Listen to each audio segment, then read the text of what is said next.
अस्सलाम वालेकुम वरहमतुल्लाहि वबरकातुहू। This is sir Naseem Zulfikar.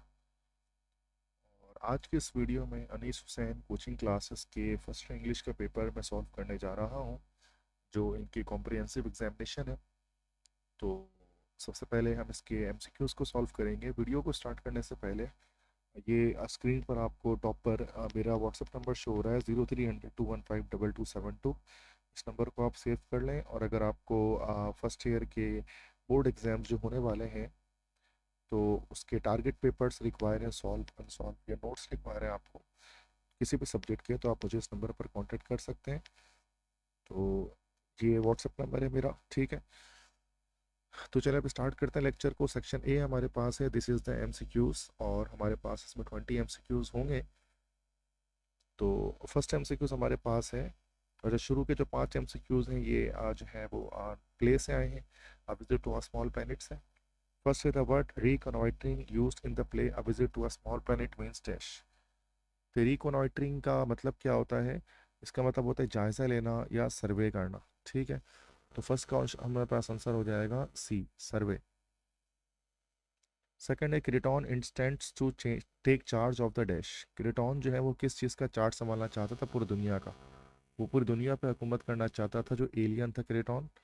Third एक general powers considers Kreton to be a या एन डैश। तो जनरल पावर समझते थे कि क्रिटॉन क्या है? एक स्पाई है। जनरल पावर क्रिटॉन को एक स्पाई समझा करते थे। स्पाई से मुराद है जासूस, उसको एक जासूस समझते थे। फोर्थ है scene 1 and 3 of the play a visit to a small planet are set in this room. Scene 1 और 3 जो था वो लिविंग रूम में था, बस सीन 2 जो था वो स्टडी रूम में था। फिफ्थ है this character has the most curious nature. और क्यूरियस का मतलब क्या होता है? इसका मतलब होता है मुतजस्सिस, जिसमें बहुत ज़्यादा तजस्सुस हो। तो सबसे ज़्यादा क्यूरियस नेचर था वो जॉन रैंडोल्फ का था, जो फियोंसे था एलन का। सिक्स है, उसके बाद हमारे पास एक प्रीफिक्स से एमसीक्यूज आ रहा है, सफिक्स है कि the suffix less in hopeless means dash. Hopeless मतलब ना उम्मीद, तो यहाँ लेस का मतलब क्या है? विदाउट। B option. इसी तरह से सेवन्थ है the prefix dis in the word disbelief means dash. तो डिसबिलीफ में जो डिस है, डिस के क्या मतलब है? तो डिस के मतलब होता है नॉट, नॉट बिलीविंग या बिलीव ना करना, नॉट बिलीव, ठीक है। इसका मतलब होता है डिसबिलीफ। इसके बाद है एट है in the sentence I work for 10 hours yesterday the underline verb is dash. तो मैंने कल 10 घंटे के लिए काम किया। तो ये वर्क फॉर 10 आवर्स यस्टरडे, यहाँ ऑब्जेक्ट मिसिंग है, दैट्स वाई। चूंकि ऑब्जेक्ट नहीं है तो ये इंट्रांजिटिव वर्ब है। This is intransitive verb, A option, because the object is missing here. Ninth है in the sentence he delivered presentation. अब यहाँ पर ऑब्जेक्ट मौजूद है प्रेजेंटेशन, तो डिलीवर्ड यहाँ पर एक ट्रांजिटिव वर्ब है, ए ऑप्शन। टेंथ है identify the verb that is not regular. वो वर्ब बताएं जो रेगुलर नहीं है। तो गो हमारे पास एक इरेगुलर वर्ब है, क्योंकि उसकी सेकंड फॉर्म हमारे पास जो है वो वेंट होती है, और थर्ड फॉर्म इसकी हमारे पास गॉन होती है, गो वेंट गॉन, ठीक है। जबकि जब हम बात करते हैं वॉक की, तो ये हमारा रेगुलर वर्ब है, इसकी सेकंड फॉर्म हमारे पास होती है वॉक्ड। इस तरह जंप भी हमारे पास रेगुलर वर्ब है, इसकी सेकंड फॉर्म हमारे पास होती है जंप्ड। और टॉक भी सेकंड जो है वो रेगुलर वर्ब है, इसकी सेकंड फॉर्म होती है टॉक्ड। 11th है the word Yankee means a native dash. अभी 11th एमसीक्यूज हमारे पास चैप्टर से आए हैं, और ये कौन से चैप्टर से आए? Struggle for an education by Booker T Washington.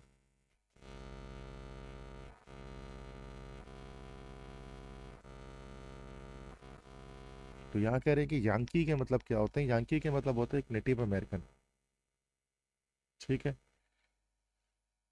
12 है e learning can only be possible through dash. तो ये वी चैप्टर से आ रहे, प्रोज से आ रहे हैं, ये एमसीक्यूज है टेक्नोलॉजिकल रेवोल्यूशन से।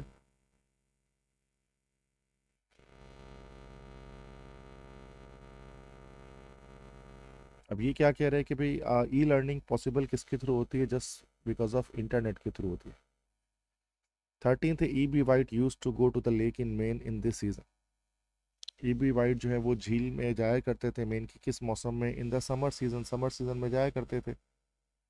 और ये जिस चैप्टर से है उसका नाम है once more to the lake.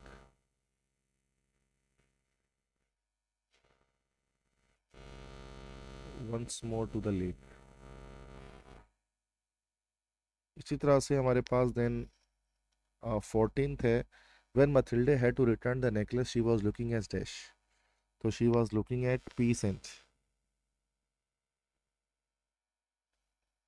peasant के मतलब हमारे पास होते हैं, peasant के मतलब होते हैं देहाती। तो ये हमारे पास जो चैप्टर आया है क्वेश्चन एमसीक्यूज वो है नेकलेस से। 15th है, job is this type of strategy. तो जॉब है हमारे पास क्या है, एक शॉर्ट टर्म स्ट्रेटेजी होती है। ये option, this MCQs is from choosing career.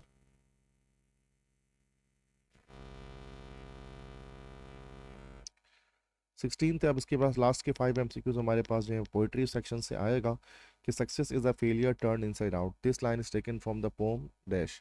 तो ये डोंट क्विट से जो है लिया गया है कि success is failure turn inside out, a golden tint on the cloud of doubt. 17th I met a traveller from an antique land, the antique land refer here to dash. तो ये poetry है ओजेमेंडियस by P B शैली, वहाँ से आया है। ये first line है सोनेट की, I met a traveller from an antique land. तो एंटीक लैंड से मुराद यहाँ पर क्या है, इजिप्ट है। Egypt is a name of country जिसको हम उर्दू में कहते हैं मिस्र। सर 18th है, and sings a solitary song is an example of this poetic device. तो ये लाइन हमारे पास है लूसी ग्रे से, and sings a solitary song that whistles in the wind. ये लास्ट की जो 2 लाइन्स हैं लूसी ग्रे की जो बैलेड है। तो सिंग्स अ सॉलिटरी सॉन्ग, अब यहाँ देख सकते हैं कि एस जो है, एस का साउंड हमारे पास जो रिपीट हो रहा है। तो repetition of consonant sound is called alliteration. तो ये हमारे पास एलिट्रेशन है। What is alliteration, this is actually the repetition of consonant sound। ठीक है। 19th है, this is the common law of dash, complete the last line of good timber. तो ये गुड टिम्बर के लास्ट लाइन है, this is the common law of life. 20 है, the number of lines in a sonnet is dash. Sonnet में total lines की तादाद कितनी होगी, 14 लाइन्स। 14 लाइन्स की जो पोम होती है इसको हम सोनेट कहते हैं। और ये 14 लाइन्स हमारे पास जो होती है उसके अंदर हमारे पास देर आर 2 स्टैंजास। इसमें हमारे पास 2 स्टैंजा होते हैं। एक स्टैंजा हमारे पास जो है वो फर्स्ट स्टैंजा जो हमारे पास होता है वो 8 लाइन्स का होता है। 8 लाइन्स का स्टैंजा, सेकंड स्टैंजा हमारे पास जो है वो 6 लाइन्स का होता है। 8 लाइन्स के स्टैंजा को हम कहते हैं दिस इज कॉल्ड ऑक्टेव, और जो 6 लाइन्स के स्टैंजा है उसको हम कहते हैं सेस्टेट। तो ये एलिमेंट्स ऑफ पोइट्री के अंदर आपने पढ़ा होगा सोनेट के बारे में। तो ये हमारे पास 20 एमसीक्यूज हो गए जिसके आंसर्स मैंने आपको एक्सप्लेन कर दिए क्लियरली। अब आते हैं सेक्शन बी की तरफ। सेक्शन बी में हमारे पास जो है वो, जैसे कि आपको पता है रूल ये है कि हमारे पास शुरू के, अच्छा ये उन्होंने थोड़ा रैंडम इसके अंदर मौजूद हमारे पास है। ठीक है। अब जैसे फर्स्ट हमारे पास देखें तो फर्स्ट हमारे पास क्वेश्चन जो है वो पोम सेक्शन से है, सेकंड भी पोम से है, थर्ड प्ले से है, फोर्थ प्ले से है, नेक्स्ट भी प्ले से है, फिर इसका नेक्स्ट हमारे पास प्रोज से है, फिर नेक्स्ट हमारे पास प्रोज से है, फिर दोबारा प्रोज से है,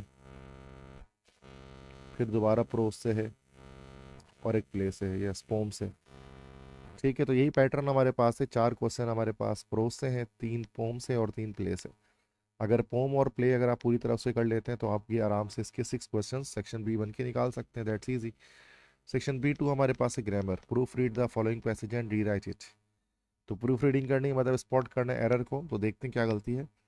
last Sunday my cousin came to my house. अच्छा केम लिखा हुआ है, केम्ड नहीं होगा, this should be came. My cousin came to my house, house की स्पेलिंग गलत है, HOUSE हाउस। ठीक है। उसके बाद फुल स्टॉप आएगा यहाँ पर और ही कैच कैपिटल होगा। ही ब्रिंग लिखा हुआ है, ये हो जाएगा he brought. Mangoes comma apples comma bananas and grapes, grapes की स्पेलिंग गलत लिखी हुई है, this should be the spelling of grapes for us. उसके बाद फुल स्टॉप आएगा, देन दोबारा W capital. We were very happy because we likes fruit very much, because we likes नहीं होगा, because we liked fruits very much. उसके बाद full stop आ जाएगा, फिर आफ्टर का A capital. After lunch, lunch के बाद कॉमा आ जाएगा, after lunch we played cricket, comma football and hide and seek. ठीक है, सही है।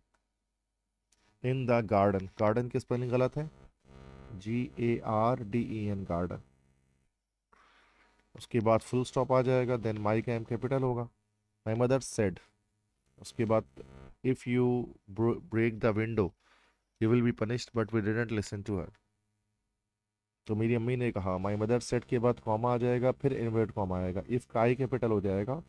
If you break the window, break की स्पेलिंग गलत है, ये BREA के ब्रेक, तोड़ने वाला ब्रेक है। ब्रेक द विंडो, कॉमा आएगा, कंडीशनल सेंटेंस है, यू विल बी पनिश्ड। उसके बाद फुल स्टॉप, उसके बाद इन्वर्ट कॉमा क्लोज, फिर बट का B capital. But we didn't, didn't को उसमें यहाँ पर पंक्चुएशन मिस्टेक है, डिड उसके बाद एन के पास हमारे पास एपोस्ट्रॉफी टी आएगा, we didn't listen to her. ठीक है, तो काफ़ी सारी मिस्टेक थी उसके अंदर, तो बेहतर तो ये है कि ये सवाल आप अटैम्प्ट ना करें। जैसे मैं हमेशा आपको बताता हूँ प्रूफ रीडिंग के हवाले से, चूंकि इसमें कुछ ना गलतियाँ आपसे रह सकते हैं। देखिए multiple there are numerous number of mistakes in this question, that's why it is better to leave out and opt for other questions which are present at the next 12 है, insert the correct model verb। ये आसान question होते हैं, आप attempt कर सकते हैं। You dash obey the regulations of the university obligation, तो ये ऑब्लिगेशन है, तो इसमें मस्ट आ जाएगा, you must. Dash I enter the room, sir permission है तो मैं आ जाएगा यहाँ पर। सी है, he dash finish the project quickly because he is skilled, ability है तो can. You dash show respect to your seniors, advice है तो शुड। तो बस ये हमारे पास के 4 मार्क्स आ गए। नेक्स्ट है 13th है, चेंज द नरेशन। अब डायरेक्ट को इनडायरेक्ट हमें कन्वर्ट करना है, तो लेट्स सी कहाँ पर कर सकते हैं हम ये काम। मैं यहाँ पर कर लेता हूँ, इधर पर we have some space left, so we are going to use this one. तो क्वेश्चन 13 यहाँ पर सॉल्व होगा। ठीक है, ए हमारे पास है, Rahil said to his sister please lend me your book, तो रिक्वेस्टेड हो जाएगा ये। तो Rahil requested his sister to lend him her book। This is the first one. अब उसके बाद बी क्या है भाई, the principal said to the peoples keep mobile phones off during the lecture. तो the principal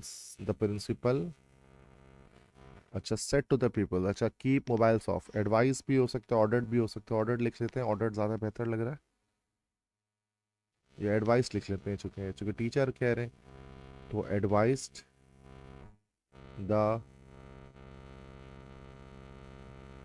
pupils to keep mobile phones off during the lecture।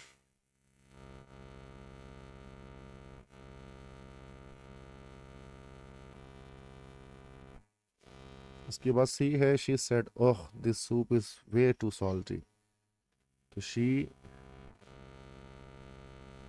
Exclaimed with. अच्छा अब ये साइड यहाँ पर देखिए, एक्सप्लेनेशन एक्सक्लेम जो हो रहा है, ठीक है, तो वो गुस्से की बात कर रहे हैं, ठीक है, तो एंगर कह सकते हैं, she exclaim with anger that, क्योंकि UGH जब आ जाता है ना, ये UGH, तो उसमें एंगर लगा देंगे, that the soup was way too salty।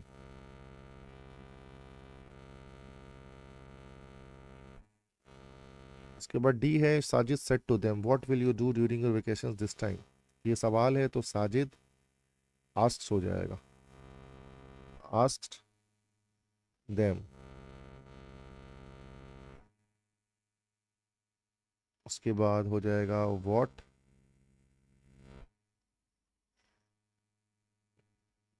Will you do, है ना, तो व्हाट ये यू जो है वो पहले आ जाएगा, तो दे हो जाएगा, what they would do during their vacation that time. During their vacations that time. ठीक है, फुल स्टॉप। तो ये हमारे पास नरेशन कंप्लीट हो गए सारे। इसके बाद क्वेश्चन 14 है, fill the blanks with the appropriate word from the boxes. A है the innovative advertising plan will have a strong dash on revenue numbers. अच्छा देखिए, सारे वर्ड की मीनिंग सेम है ना, तो थोड़ा सा कंफ्यूजिंग हो सकता है।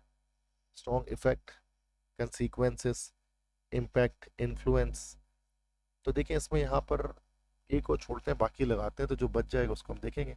बी है the poets verses display the dash of ancient epics. Impact, effect, consequences भी छोड़ते हैं। सी है the new drug created an unexpected dash on patients health. और डी है disregarding safety guidelines can lead to serious dash for the employees. अच्छा, ये पहले B में तो हमारे पास इन्फ्लुएंस आ जाएगा, असरात।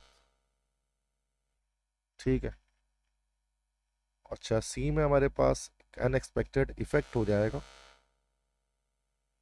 डी है disregarding safety guidelines can lead to serious consequences हो जाएगा, नताइज। स्टॉर्म इम्पैक्ट, अच्छा फर्स्ट का हो जाएगा इम्पैक्ट। तो ये हमारे पास ज़्यादा एक्यूरेट है। थोड़ा सा इसमें सारे चूंकि मीनिंग जब सेम हो जाती है सबकी, तो सोच समझ कर लगाना पड़ता है, क्योंकि सबके कोई ना कोई मतलब असरात हैं, सभी के मतलब कहीं ना कहीं जो असरात में आ रहे हैं। तो ये उसको देखते हुए सोचते हुए लगाना है। ठीक है। 15 the do as directed. A है are they conducting the conference change the voice. तो ये तो सिंपल है, ये हो जाएगा is the conference being conducted by them.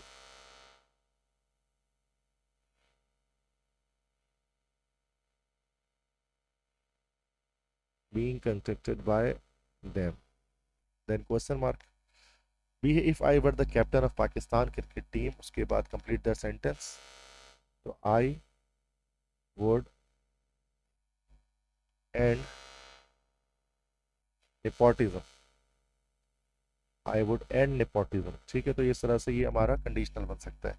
अगर मैं पाकिस्तान क्रिकेट टीम का कैप्टन होता तो मैं अकरबा परवरी को खत्म कर देता। सी है he goes for a jog. Put the adverb sometimes. ये समटाइम्स सब्जेक्ट के फौरन बाद आ जाता है। He term sometimes goes for a walk jog. D है she felt exhausted she kept working. यहाँ फुल स्टॉप हो जाएगा, बट आ जाएगा, तो ये कंपाउंड सेंटेंस बन जाएगा। ठीक है। तो कंपाउंड सेंटेंस बनाने के लिए क्या करते हैं, अक्सर स्टूडेंट कहते हैं कि सर हमें इसके लेक्चर नहीं मिले कंपाउंड सेंटेंस के, तो मैंने क्लॉसेस वगैरह के टाइप्स में उसको बनाया है।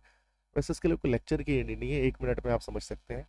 कंपाउंड सेंटेंस जो है उसमें क्या होता है हमारे पास कि दो सिंपल सेंटेंस के मिलने से हमारे पास कंपाउंड सेंटेंस बनता है। अब ये जो है आपके पास, ये हमारे पास एक जो है वो सिंपल सेंटेंस है, ये दूसरा हमारे पास ये एक सिंपल सेंटेंस है। When we join these two sentences by using coordinating conjunction, तो ये कंपाउंड सेंटेंस बन जाता है। तो कंपाउंड सेंटेंस बनाने के लिए हम लोग एक खास किस्म का कंजंक्शन इस्तेमाल करते हैं, इसको हम कहते हैं कोऑर्डिनेटिंग कंजंक्शन। तो coordinating conjunction is use to make a compound sentence. इनको इसकी निमोनिक हो सकती है, इनको हम फैन बॉयज कंजंक्शन भी कहते हैं। फैन बॉयज मतलब फॉर, एंड, नॉट, बट, और, yet, so. These are called fan boys conjunction. They are used to make a compound sentence out of two simple sentences. So अब इसको जैसे यहाँ पर हमने बट लगा दिया, बाकी आप जो है वो सेंटेंस को देखते हुए डिफरेंट और कंजंक्शंस भी यूज कर सकते हैं। ठीक है। तो उसके बाद सेक्शन सी हमारे पास है लॉन्ग क्वेश्चन आंसर या डिटेल क्वेश्चन आंसर।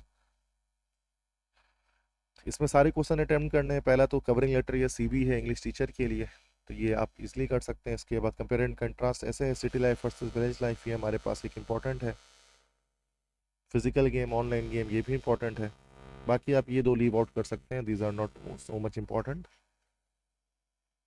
बाकी टारगेट पेपर आप मेरा देख सकते हो, उसमें जो इंपॉर्टेंट ऐसे मैंने उसमें बताए, उन्हीं में से ये दो हैं। उसके बाद रिपोर्ट राइटिंग है। रिपोर्ट राइटिंग आप करें बेहतर है, बजाय इसके कि आप नैरेटिव अकाउंट करें। नैरेटिव अकाउंट वैसे माई फर्स्ट डेट कॉलेज तो इंपॉर्टेंट है, लेकिन मैं आपको रिकमेंड यही करता हूँ कि आप रिपोर्ट राइटिंग करें, क्योंकि बिकॉज ये करना ज़्यादा आसान होता है। इसके बाद सीन कॉम्प्रिहेंशन आ गया हमारे पास। पैसेज के या तो क्वेश्चन पढ़ के आंसर देते हैं, या फिर प्रेसी लिख दें। बेहतर है कि प्रेसी ना लिखें, बल्कि पैसेज के आंसर दे दें क्वेश्चन रीड करके। ए तो है identify the title of the given passage. तो जो पैसेज जो मुझे दिख रहा है यहाँ पर जो आया है, तो ये आया है चूजिंग करियर से, क्योंकि सीन कॉम्प्रिहेंशन है तो आप इसी चैप्टर से आया है, ये चूजिंग करियर से आया हुआ है। बी है why should you choose a career that interest you. अब इसका आंसर यहाँ से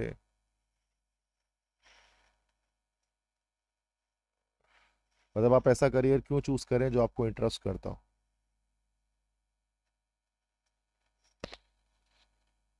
तो ये इसका आंसर यहाँ से आता है कि you will be more successful, fulfilled and productive if you are enthusiastic about your chosen path. This is the second one.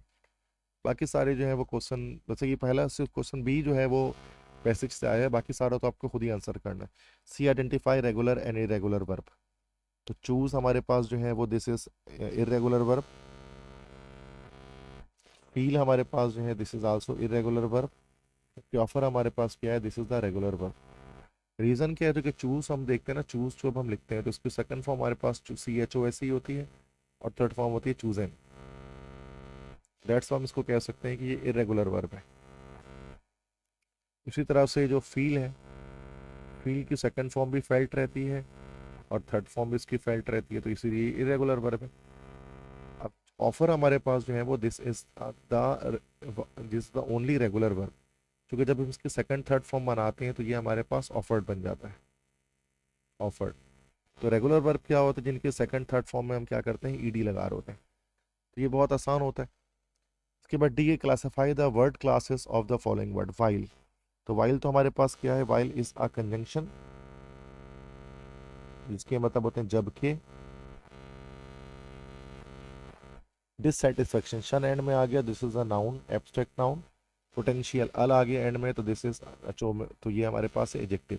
तो मैंने रिसेंटली एक लेक्चर इस पर बनाया है वर्ड क्लासेस को आइडेंटिफाई करने का, आप वो वॉच कर सकते हैं। तो ये यहाँ पर कंप्लीट हो गया पेपर अनीस हुसैन का। तो अगेन जो तमाम स्टूडेंट्स को जो मुझे सुन रहे हैं कि अगर आपको मेरे टारगेट पेपर्स चाहिए या नोट्स चाहिए, सॉल्व अनसॉल्व तमाम सब्जेक्ट्स के, तो आप इस नंबर पे व्हाट्सएप कर सकते हैं 0300 215 2272। तो I will send you the relevant material what ever you need. बाकी बेस्ट ऑफ लक तमाम स्टूडेंट्स को। अगर ये वीडियो पसंद आई तो वीडियो को लाइक कर दें, चैनल को सब्सक्राइब करें, अपने तमाम फ्रेंड्स के साथ शेयर करें जो इस साल फर्स्ट ईयर के बोर्ड एग्जाम्स में अपियर होने वाले हैं। तो इंशाल्लाह अगर आप मेरे लेक्चर्स को देखेंगे, डिफरेंट कॉलेजेस के पेपर में सॉल्व कर रहा हूँ, तो ये आप तमाम स्टूडेंट्स के लिए काफ़ी ज़्यादा बेनिफिशियल होगा, जिससे आप अपनी तैयारी को स्ट्रॉन्गर कर सकते हैं। ठीक है, thank you so much for listening to my lecture. अल्लाह हाफिज़।